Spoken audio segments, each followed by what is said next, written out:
Okay, so we're in chapter 9, problem 81. So it says, suppose the conveyor belt of example 19 is retarded by a frictional force of 150 newtons. So this is the force of friction. Determine the required output power in horsepower of the motor.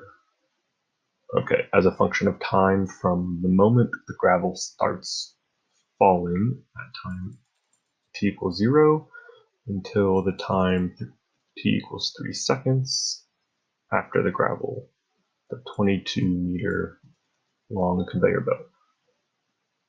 Okay, well, that's a lot of stuff that we will maybe need to know, but first we need to think about this and know that the external force in the belt is the force supplied by the motor and the oppositely directed force of the friction. So if we use equation 919 in one dimension, we should see the total mass here, dv dt, is given by the F external plus the relative velocity times the change in mass with respect to time.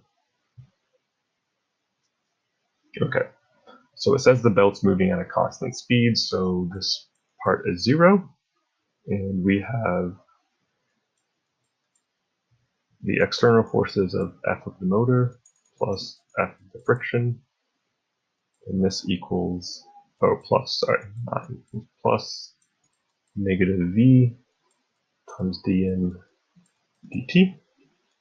So we see that the force of the motor now is V times dN dt minus the force of friction. Okay. So it says it moves. We give a speed here. If we look back at the example, the speed is given as 2.2 meters per second. And it says dm dt was given as 75 kilograms per second. And now we just have to subtract off the frictional force and also know that this is opposite of the force of the motor, so that is a negative 150 newtons. And we get the force of the motor here as 315 newtons. Okay, so now we need the power output, though, of the motor, and that's just the force of the motor times the speed it's moving at. So it's 315 newtons we just found times 2.2 meters per second. And that is 693 watts. Convert that to horsepower because that's what it wants. And that is, divide that by 746 watts for 1 horsepower. And we get 0.93 horsepower. And that's our power output. Cool.